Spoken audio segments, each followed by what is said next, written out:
Buenas noches a todos los estudiantes de la institución educativa San José, en especial a los estudiantes de grado 11. Este video es para mostrar la solución al problema que se diagramó en clase frente al tema de análisis de circuitos por mallas, aplicación de la primera ley de Kirchhoff. Veamos entonces el desarrollo del ejercicio. Viendo entonces el desarrollo del ejercicio, tenemos lo siguiente. Vamos a darle el marco conceptual: análisis de circuitos eléctricos por mallas, aplicación de las leyes de Kirchhoff. Las leyes de Kirchhoff son dos, y en este ejercicio vamos a hacer aplicación masiva de la primera. La primera ley, conocida como la ley de las mallas, dice: la sumatoria de todos los aportantes de potencial eléctrico a lo largo de una malla, es decir, un lazo cerrado, debe ser igual a la sumatoria de todos los consumidores de dicho potencial a lo largo de la misma malla. La expresión que nos lo rige diría entonces que la sumatoria de todos los aportantes debe ser igual a la sumatoria de todos los consumidores, basados en la ley de Ohm. ¿Cómo es el consumo? Pues el consumo es la multiplicación de una corriente por una resistencia. ¿Y quién es el aportante? Pues una diferencia de potencial eléctrico. La segunda ley, dice, que es llamada la ley de los nodos, nos dice: la sumatoria de todas las corrientes que confluyen hacia un nodo es igual a la sumatoria de las corrientes que salen del mismo.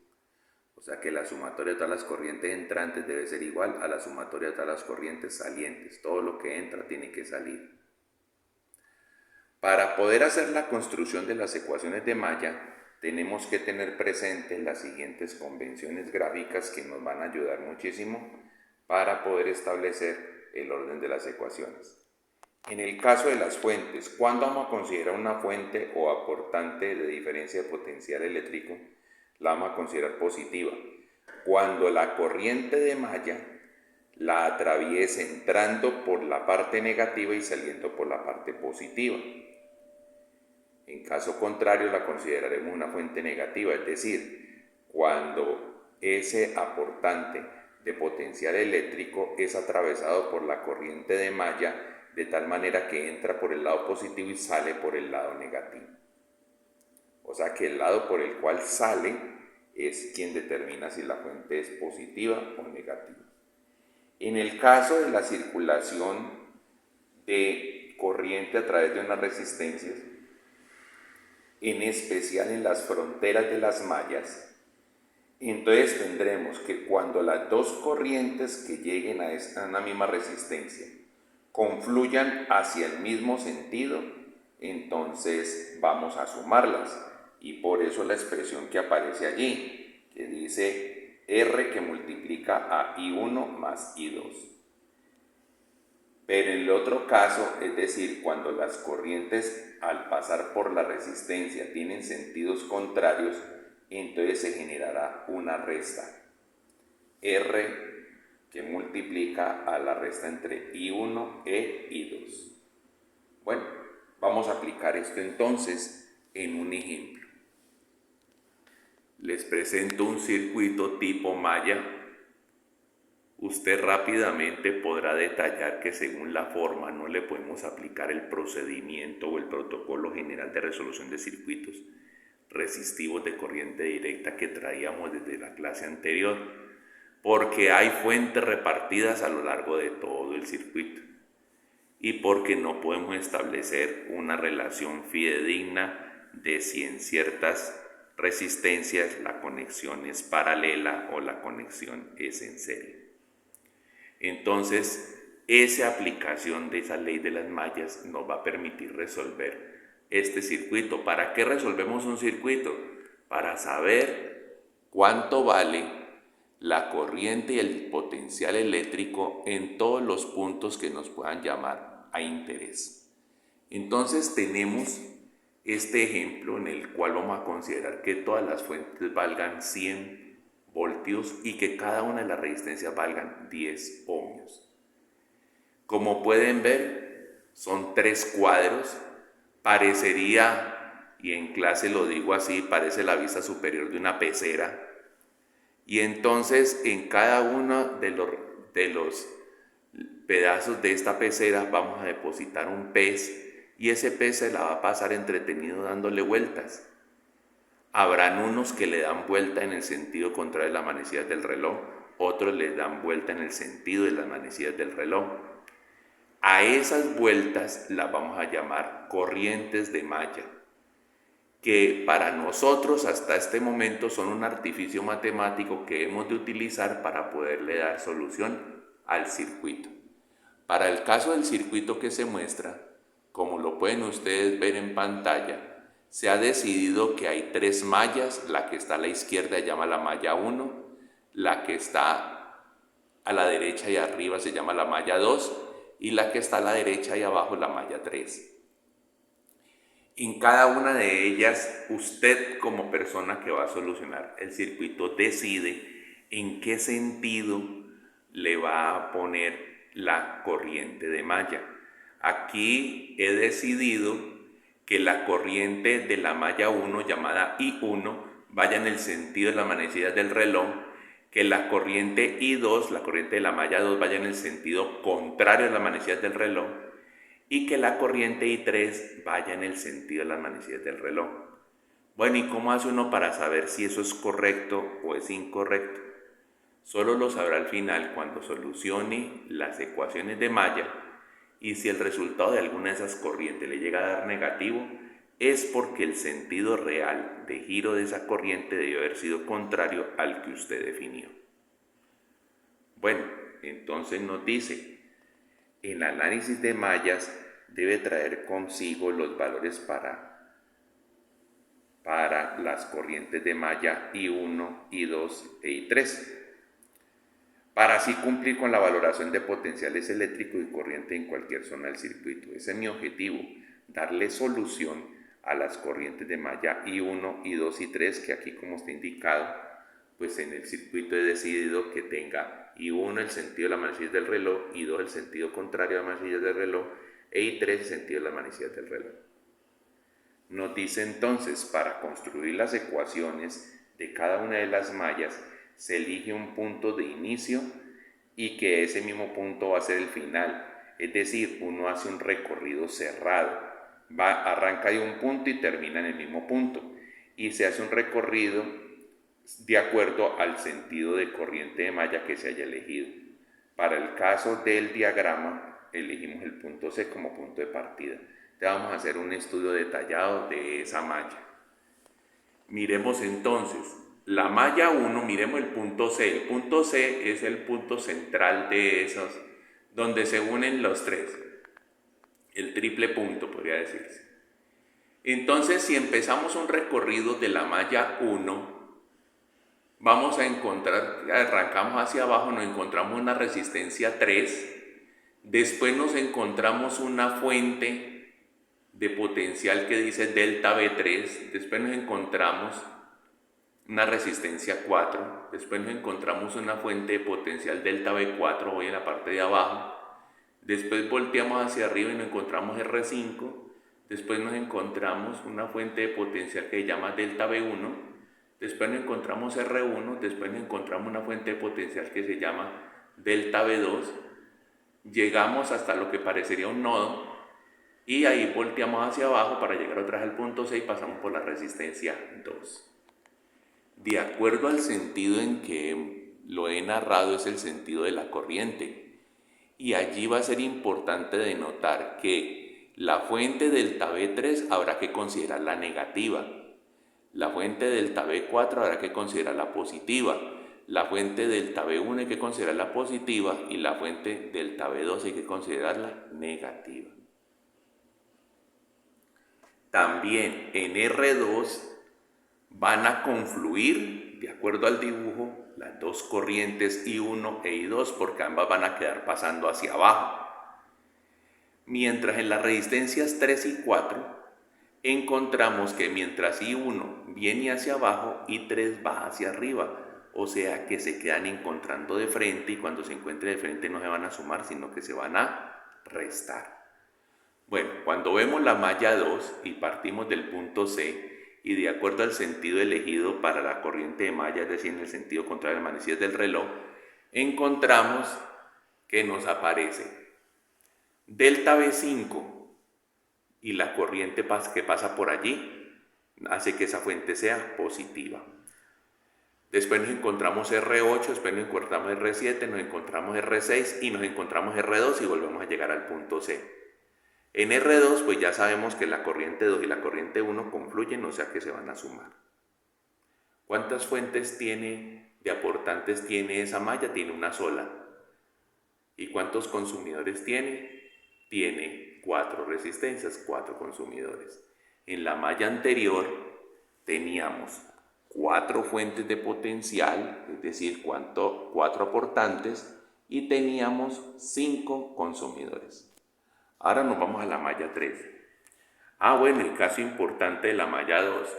En la resistencia 8, ambas corrientes van hacia la derecha, por tanto se suman. O sea que en R8 se van a sumar la corriente 2 y la corriente de malla 3.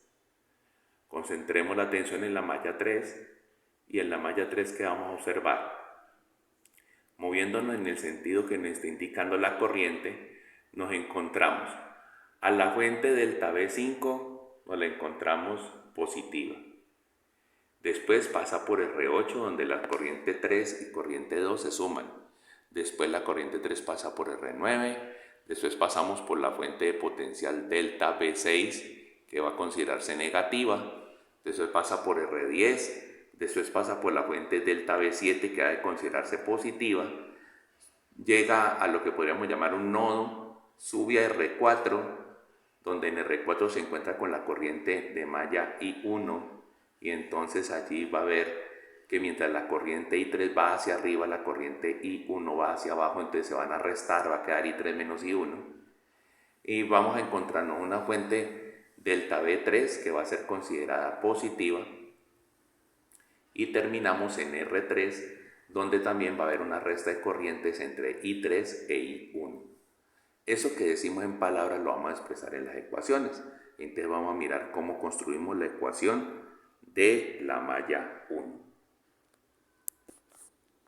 Entonces, ¿qué me dice? Ecuación de la malla 1, sumatoria de aportantes igual a sumatoria de consumidores.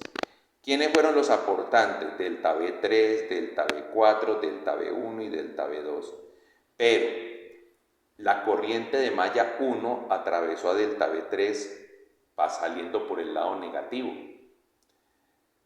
A delta V4 salió por el lado positivo, delta V1 por el lado positivo y delta V2 por el lado negativo. Por eso aparece menos delta V3 más delta V4 más delta V1 menos delta V2. Igual a, ahí ya salieron los aportantes. Ahora vemos los consumidores. ¿Qué nos habían dicho de R3? Que en R3 se daba una resta de las corrientes, I1 menos I3. ¿Quién nos dicen resta de las corrientes y cómo sé que es I1 menos I3 y no I3 menos I1? Porque como estamos en la malla 1, entonces va primero la corriente 1. Cuando estemos en la malla 3, va primero la corriente I3. Entonces por eso dice R3 igual a I1 menos I3 más R4 por I1 menos I3 más R5 por I1, porque R5 está hacia el lado externo donde solo pasa por allí la corriente I1, más R1 por I1, más R2 por la suma de I1 más I2. ¿Cuál va a ser nuestro propósito ahora? Hacer una factorización, separar todo lo que tiene I1, separar todo lo que tiene I2 y separar todo lo que tiene I3. ¿Cómo nos va a quedar esa ecuación entonces? Nos va a quedar así como la vemos ahora. Miremos en la parte de arriba y nos dice menos delta V3 más delta V4 más delta V1 menos delta V2 igual a... ¿Quiénes tienen I1? R3, R4, R5, R1 y R2. Todas se suman, multiplicado por I1. ¿Quién quedó con I2? Solo R2. ¿Y quién quedó con I3? Menos R3 y menos R4. Venga, eso donde sacó usted todos esos temas. Volvamos acá a la ecuación. Miremos. R3 por I1 menos I3, pues si hacemos propiedad distributiva allí nos queda R3 por I1 menos R3 por I3. Con R4 entonces me queda R4 I1 menos R4 por I3. R5 por I1, R1 por I1 y R2 por I1 más R2 por I2. De allí de hacer esas propiedades distributivas rompiendo los paréntesis es que nos resulta la expresión que acabamos de ver.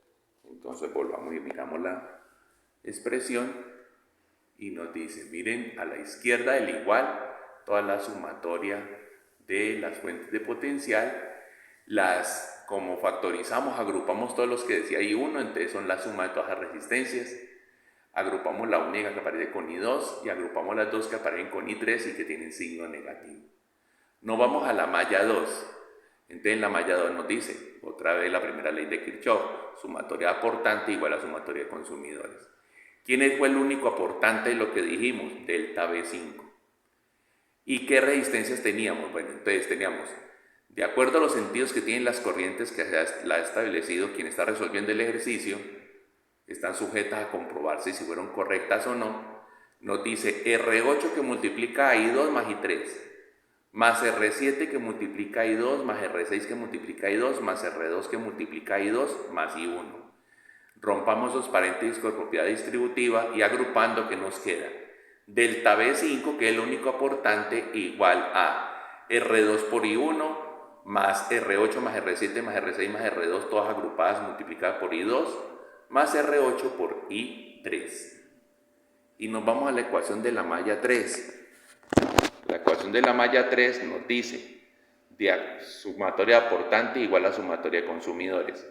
De acuerdo a lo que se ve allí, nos dice que la corriente sale por el lado positivo de la fuente delta B5, por eso aparece positiva, sale por el lado negativo de la fuente delta B6, por eso aparece negativa, sale por el lado positivo de la fuente B7 y sale por el lado positivo de la fuente delta B3, y por eso aparecen ambas sumando positiva. ¿Y quiénes son los consumidores? Los consumidores son R8 por I2 más I3. Como están sumando, da lo mismo el orden como se dio. En la resta es donde es prioritario dar un orden. R9 por I3, R10 por I3, R4 por I3 menos I1 y R3 por I3 menos I1. Entonces, ¿qué nos va a decir la expresión? La expresión nos dice delta B5 menos delta B6 más delta B7 más delta B3 igual a menos R4 menos R3 agrupados por I1 más R8 por I2 más R8 más R9 más R10 más R4 más R3 por I3. Cuando ya decidimos a esas expresiones colocarle los valores, entonces nos va a decir malla 1, vamos a la malla 1. Tenemos negativo, positivo, y como las fuentes son iguales, pues eso da menos 100 más 100 más 100 menos 100, eso da 0 voltios. Las 5 resistencias que acompañan a I1, cada una vale 10, entonces va a terminar dando 50 ohmios de I1. Una sola que acompaña a I2 da 10 ohmios de I2. Y dos que acompañan a I3 va a dar menos 20 ohmios de I3. Y entonces miremos que esa es la expresión que nos aparece acá. 0 voltios igual a 50 ohmios de I1 más 10 ohmios de I2 menos 20 ohmios de I3. Vamos a la malla 2.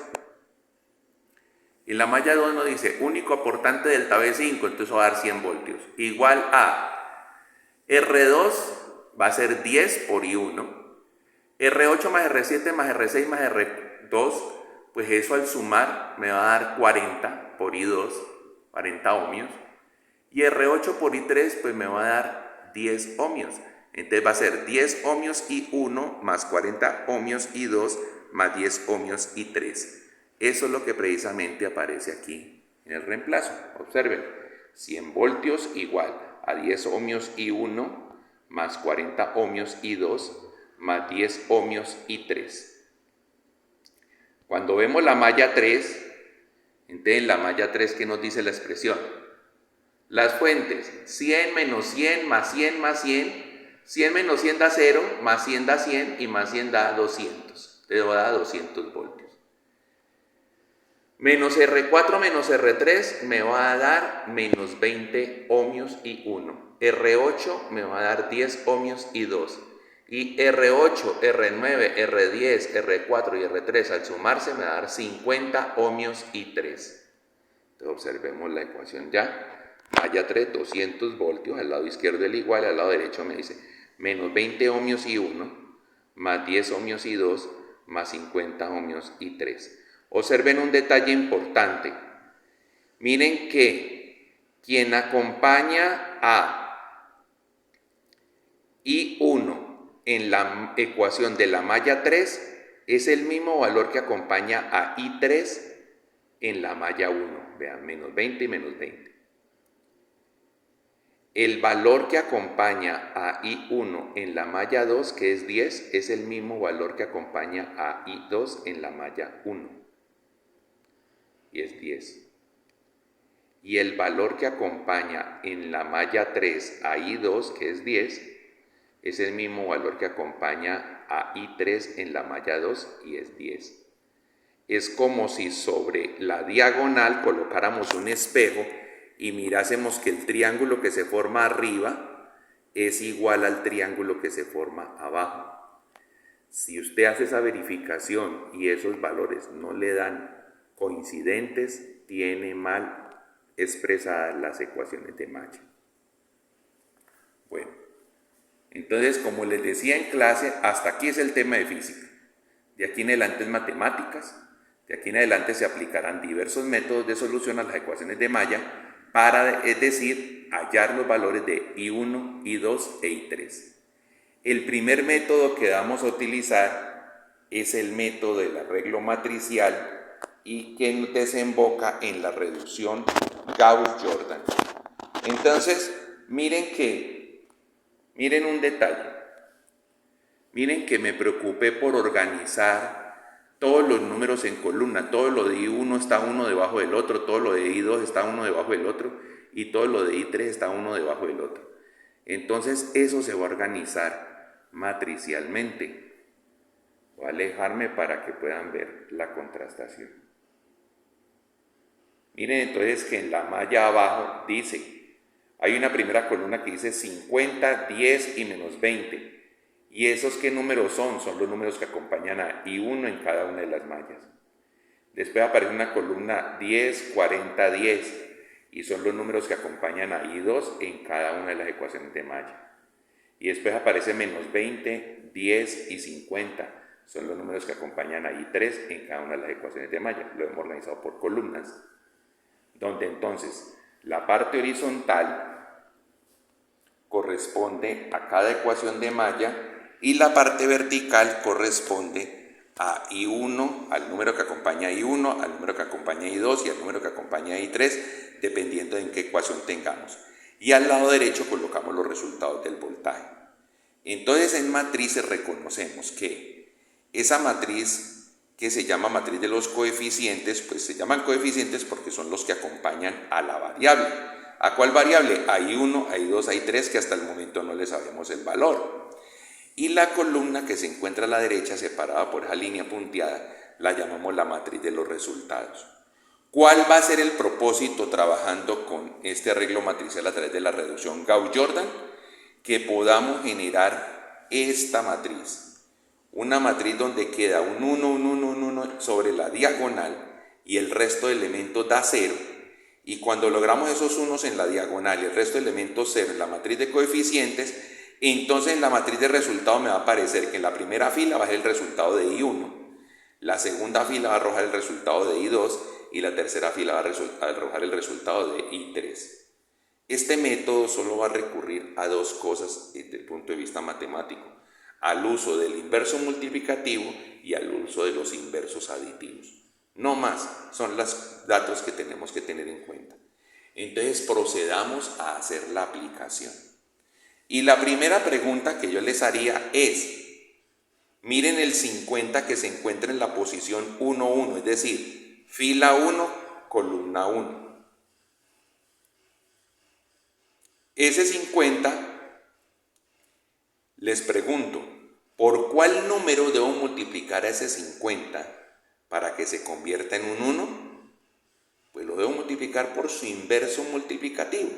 Y su inverso multiplicativo es 1 sobre 50. Y eso es lo que vamos a mostrar acá. Miren la matriz. Y entonces, miren que la fila 2 y la fila 3 están intactas. La fila 2 decía 10, 40, 10 y terminaba en 100. Y la fila 3 decía menos 20, 10, 50 y terminaba en 200. Pero a los elementos de la fila 1, que son 50, 10 y menos 20 y el 0, los vamos a multiplicar por 1 sobre 50 y está indicado ahí a la izquierda de la matriz, que estamos cogiendo a la fila 1 y la estamos multiplicando por 1 sobre 50. Eso a la larga puede dividirlos por 50. Entonces 50 dividido 50 va a dar 1. 10 dividido 50 va a dar 1/5. Y menos 20 dividido 50 va a dar menos 2/5. Y 0 dividido 50 pues va a dar 0. Y las otras dos filas se quedan intactas. Y miren el resultado. ¿Qué me está diciendo esto aquí? Que ya logramos el primer 1 de la diagonal. Y ahora, ¿cuál mi propósito va a ser? Coger al 10 y al menos 20 que están sobre la misma columna de ese 1, o sea, la columna 1, y volverlos ceros.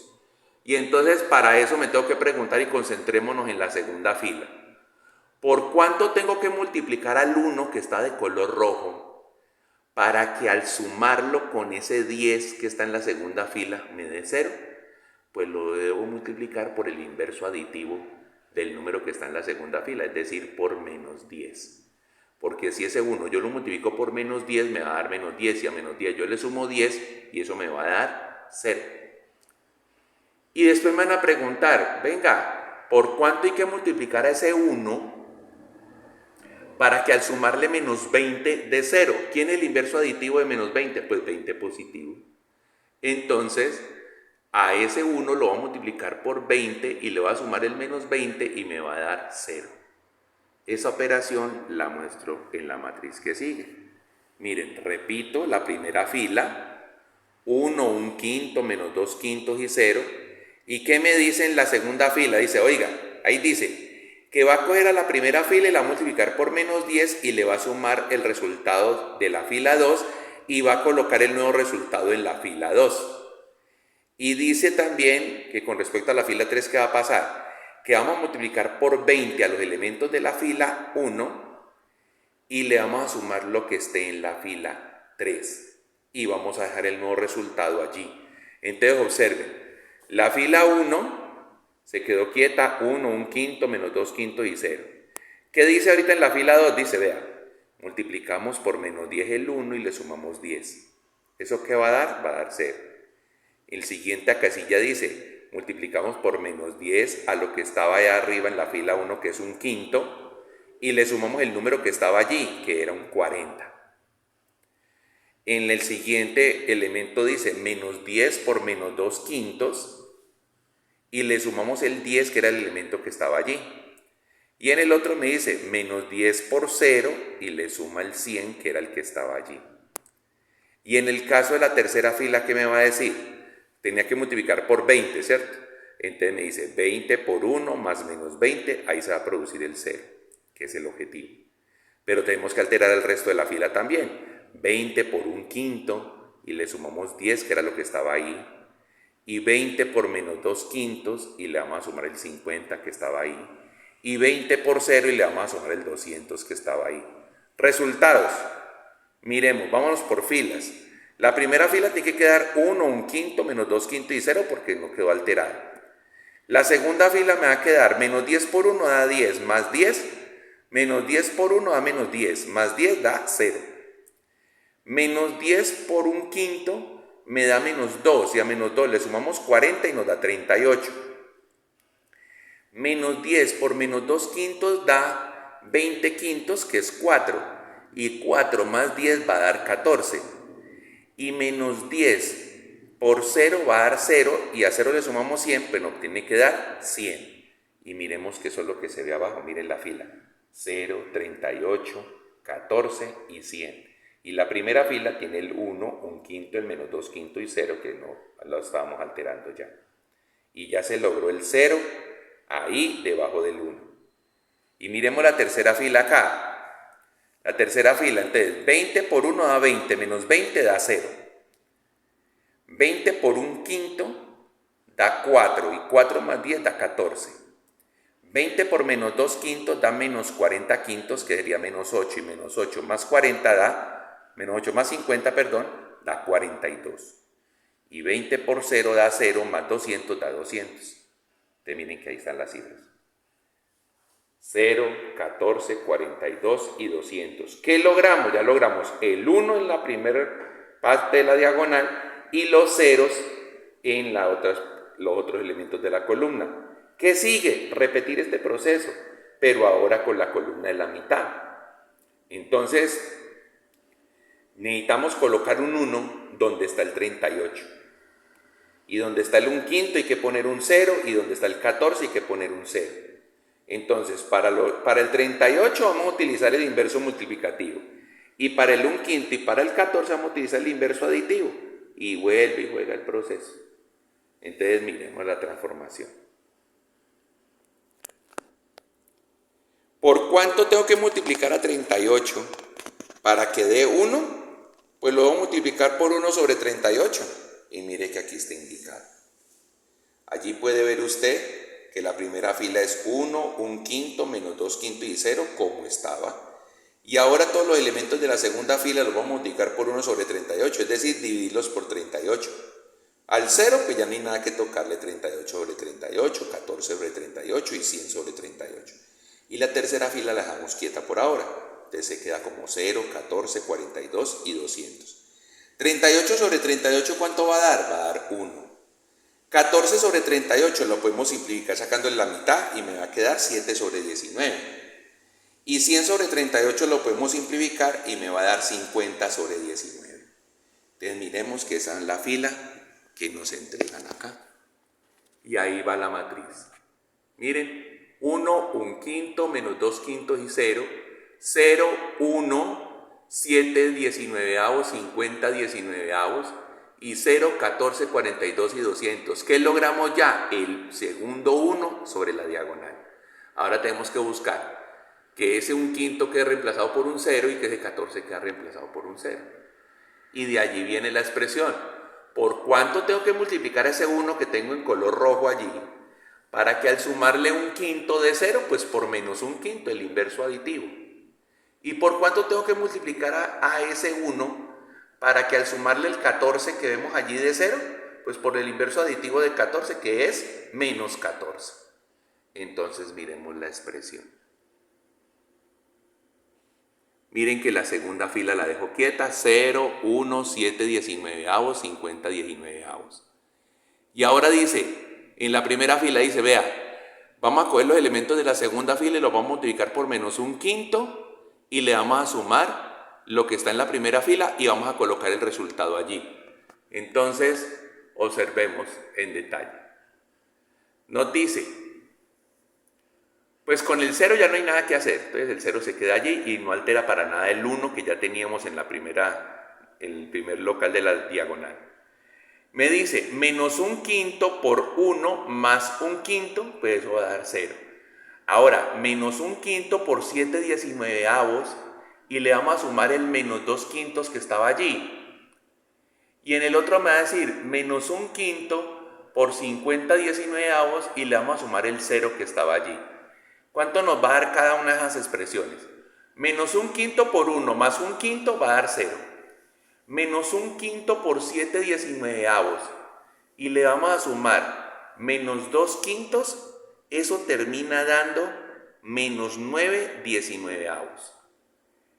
Y menos 1 quinto por 50 19avos más 0, pues termina dando menos 10 19avos. ¿Cómo lo vemos? Mírenlo aquí escrito. 1, 0, menos 9 19avos, menos 10 19avos. Y vemos la segunda fila, 0, 1, 7 19avos y 50 19avos. Ahora volvamos arriba para ver cómo se alteraba la tercera fila. La tercera fila, ¿qué me dice? Pues vamos a multiplicar los elementos de la fila 2 por menos 14 y le vamos a sumar los elementos de la fila 3 que estaban allí. Entonces, ¿qué dice ahí? Menos 14 por 1 más 14 va a dar 0. Menos 14 por 7/19 y le vamos a sumar 42, termina dando 719. Y menos 14 por 50/19 y le vamos a sumar 200, termina dando 3119. Ustedes ya harán las operaciones para comprobarlo. Entonces observemos, miren la expresión, cómo ya llevamos la matriz. 1, 0, menos 9/19, menos 10/19, 0, 1, 7/19, 50/19, 0, 0, 719, 3119.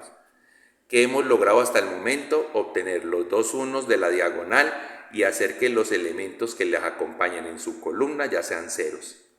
O sea que aquí lo único que nos hace falta es alterar la tercera columna y ya obtendremos los resultados que estamos buscando.